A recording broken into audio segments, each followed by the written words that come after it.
समायुक्तं वृंदावनो मनोहरम भज श्री कृष्ण चैतन्य प्रभु नित्यानंद श्री अद्वैत गदाधर शिवासादि गौर भक्त वृंद। हरे कृष्ण कृष्ण कृष्ण हरे हरे, हरे राम राम राम हरे हरे। हरे कृष्ण कृष्ण कृष्ण हरे हरे, हरे राम राम राम हरे हरे। हरे कृष्ण कृष्ण कृष्ण हरे हरे, हरे राम राम राम हरे हरे। सभार सभापति महोदय आगत विश्व वैष्णव राजसभार सभापति तथा वैष्णव सभार सभापति श्रील गोपानंद बनगोसाई महाराज हमारे निकट धीरे धीरे अग्रसर হয়েছেন, আসছেন, দেখতে পাচ্ছি, জানি না গোপানন্দ নাকি ঠিক আছে। যাই হোক, আপনারা সকলে উঠে দাঁড়িয়ে স্বাগত করে এই সভার নিয়ে আসুন। চেয়ারে আসন দেন, বসতে জায়গা দেন, সমস্যা বসতে জায়গা। जय श्रील गोपानंद बनगोसाई महाराज की। विश्व वैष्णव राजसभार सभापति गोपानंद बनगोसाई महाराज की तदीय शुभ आगमन की। যাই হোক, উনি আমাদের পূজ্য বয়োজ্যেষ্ঠ, উনি উপস্থিত হয়েছেন, ওনাকে ঠাকুর দর্শন করতে ভালো। যাও, ওখানে চলে আসুন, আমাদের তাড়াতাড়ি সমাপ্ত করতে হবে, আমাদের কার্য তাড়াতাড়ি সমাপ্ত করতে হবে। অন্ধকার, অনেক দূর থেকে ভক্তরা এসছে।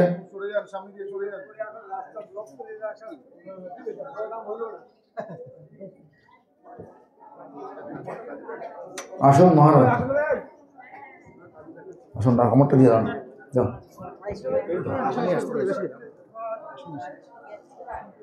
ধরো না, ধরে আসো, কি এটা মানে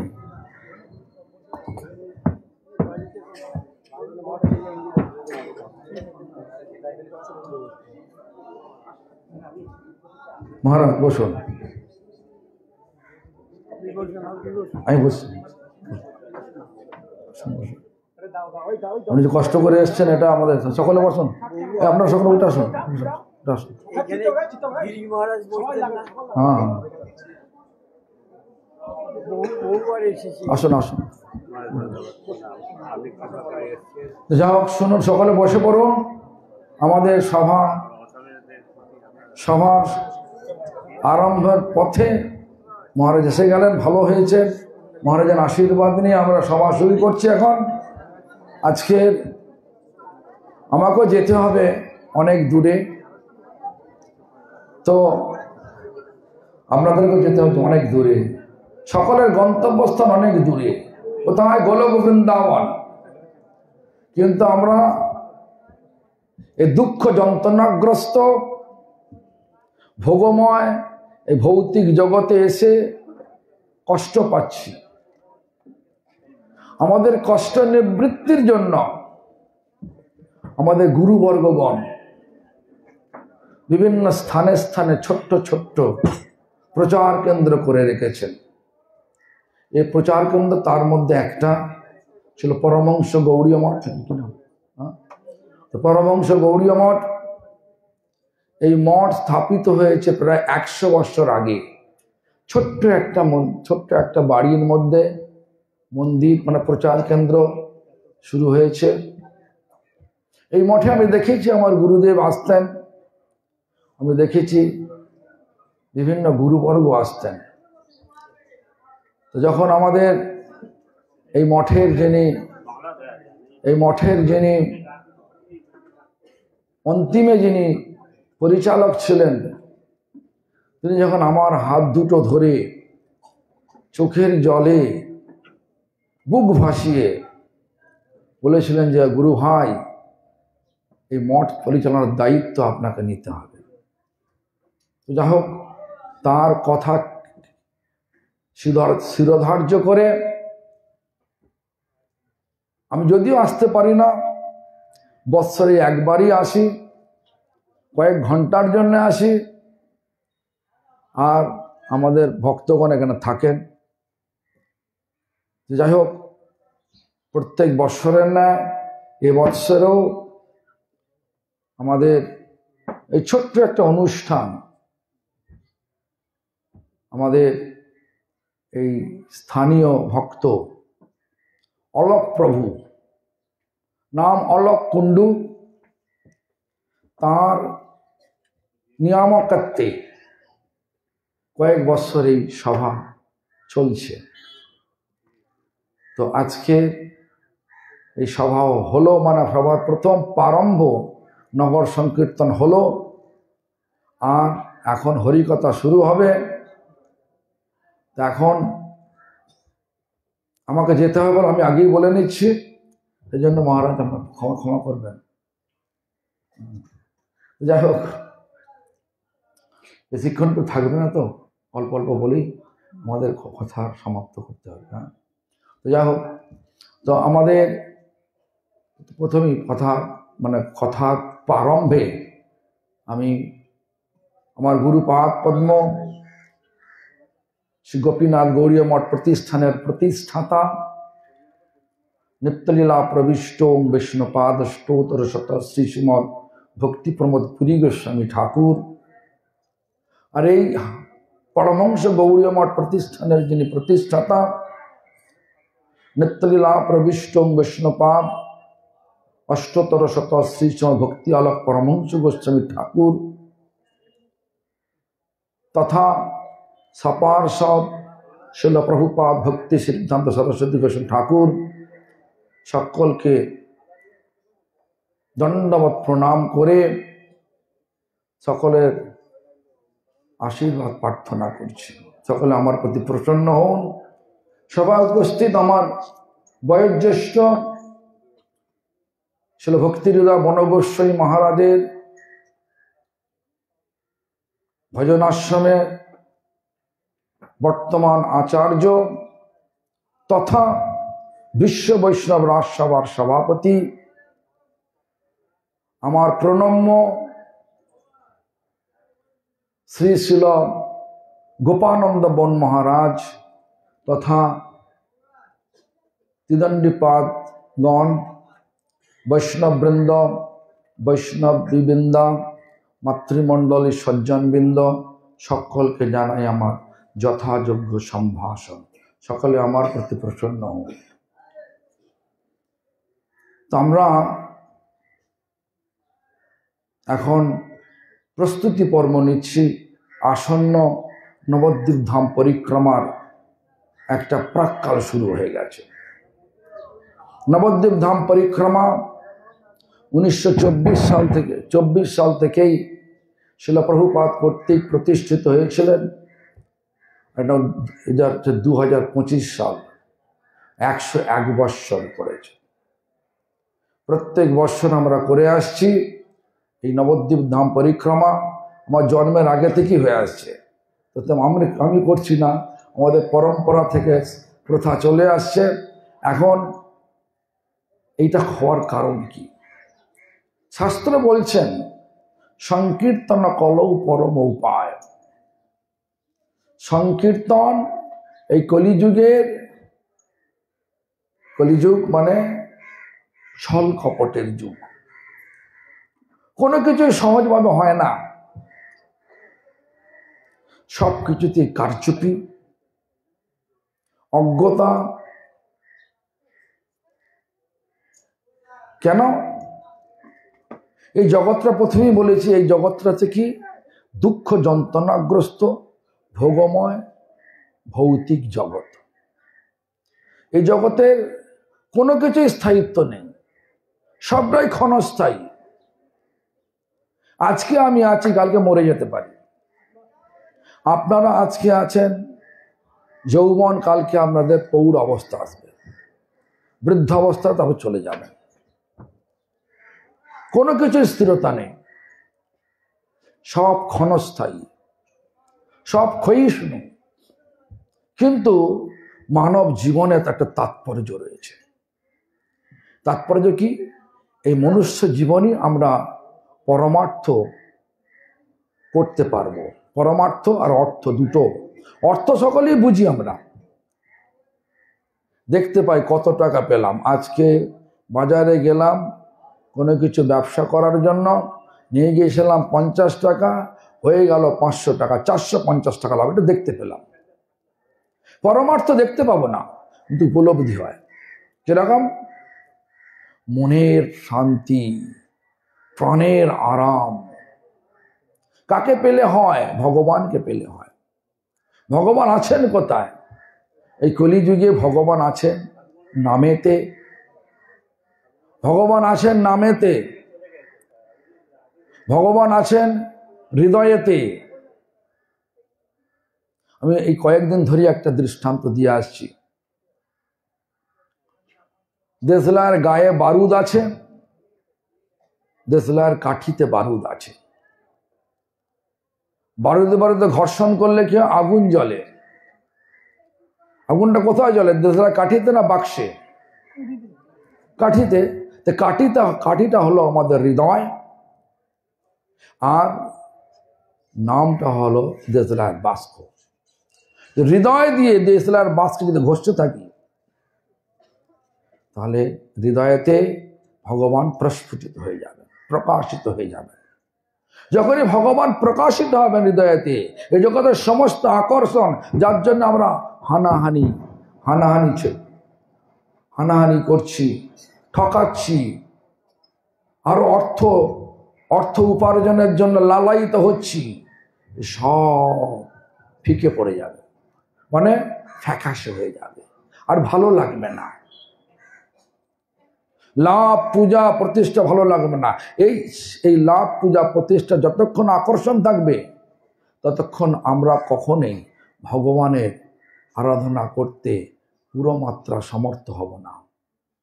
ভগবান আমাদের গ্রহণ করবেন না। আমাদের যতক্ষণ এই ভৌতিক আকর্ষণ আছে, ভৌতিক লাভের আকর্ষণ আছে, ততক্ষণ আমরা ভগবান কর্তৃক এটাই বিচার পাব যে আমি এখনো যোগ্য হতে পারিনি ভগবত ধামে যাবার। আকর্ষণকে, এই ভৌতিক আকর্ষণকে সম্পূর্ণরূপে নির্মূল করার জন্য ভগবান আমাদেরকে কলিযুগে সহজ আরাধনার উপায় দিয়েছেন। আরাধনার উপায়টা হচ্ছে কি? হরে কৃষ্ণ মহামন্ত্র নাম। হরে কৃষ্ণ মহামন্ত্র নাম আমরা যদি হৃদয় দিয়ে করতে পারি, মানে হৃদয়ের অন্তঃকরণ থেকে, যেমন দেশলাইয়ের বাক্সের বারুদ আর কাঠির বারুদ যখন ঘষতে থাকি,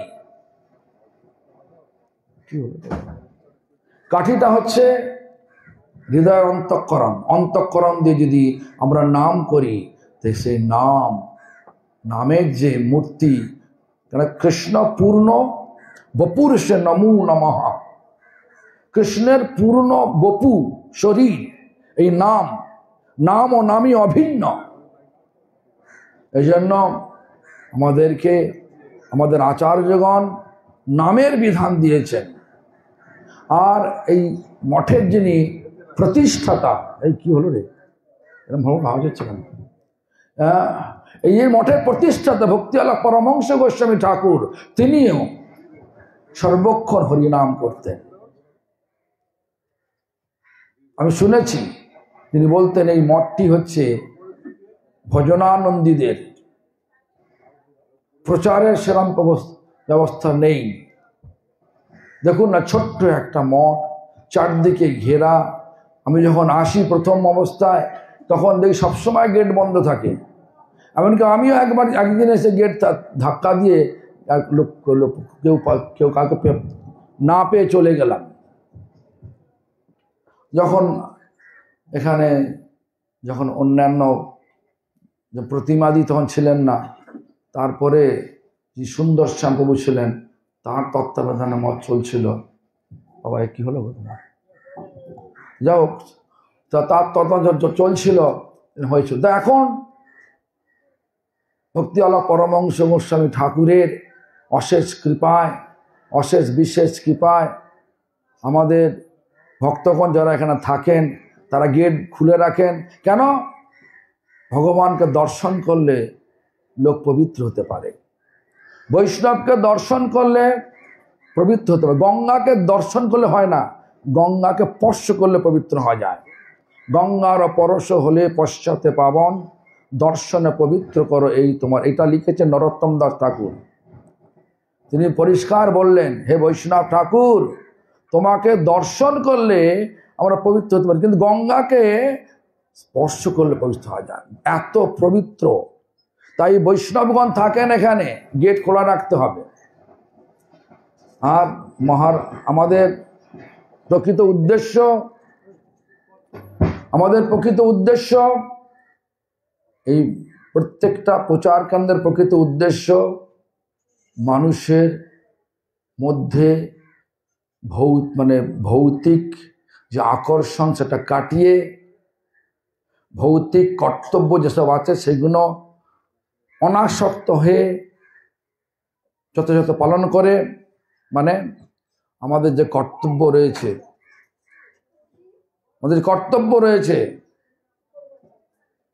পিতামাতার প্রতি, পতি পত্নীর প্রতি, সন্তানাদির প্রতি, প্রতিবেশীর প্রতি, সব করতে হবে অনাসক্ত হয়ে। কে বললেন?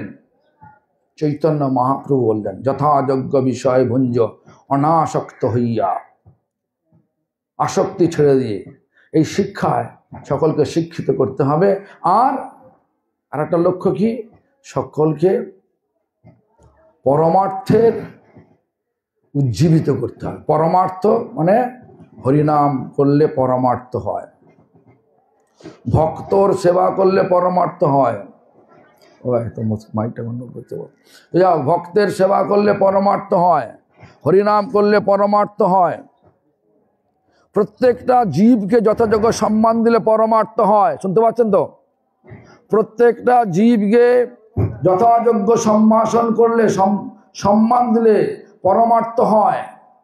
তো প্রত্যেকটা জীবকে সম্মান দেওয়ার জন্য, সম্মান দেওয়ার শিক্ষা দেওয়ার জন্য, আর আমাদের সকল জীবকে হরিনাম উদ্বুদ্ধ করার জন্য, আর বৈষ্ণব সেবা করার জন্য।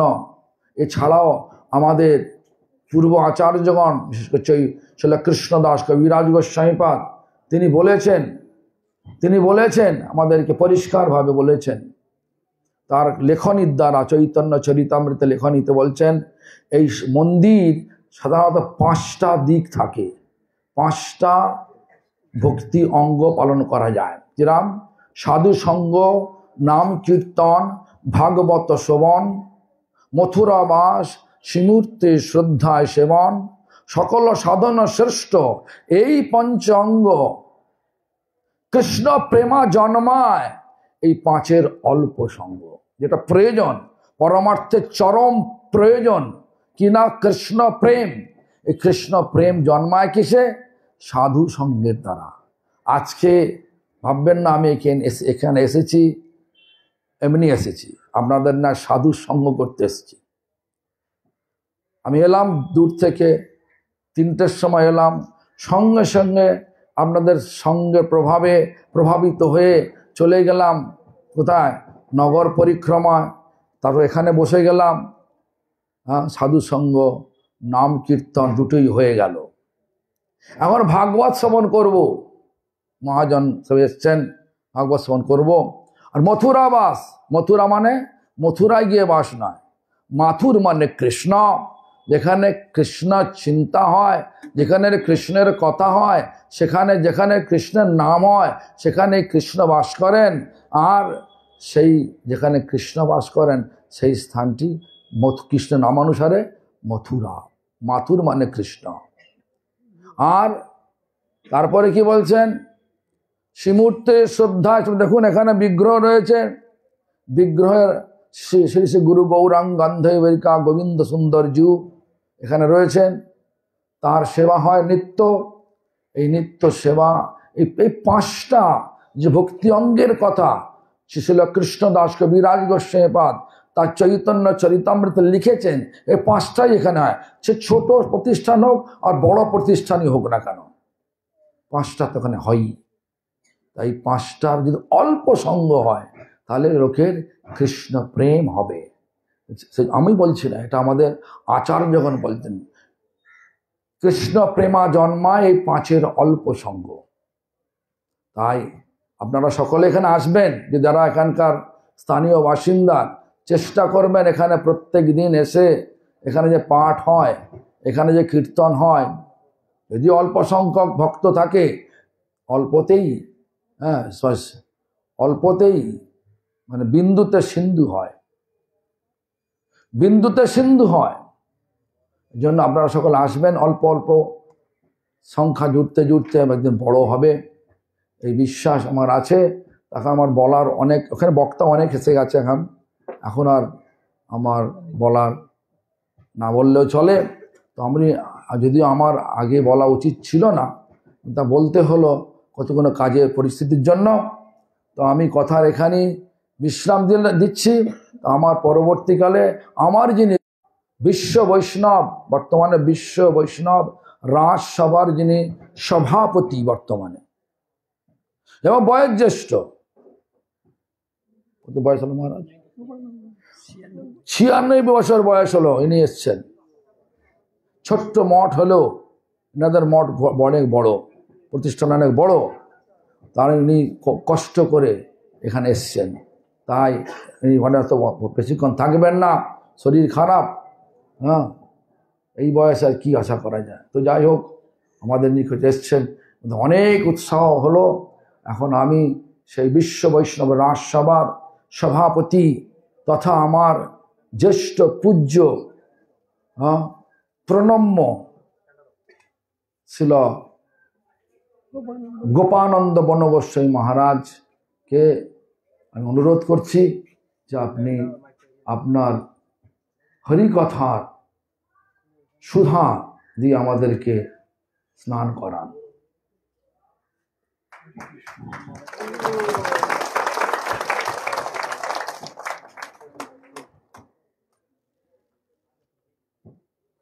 কেউ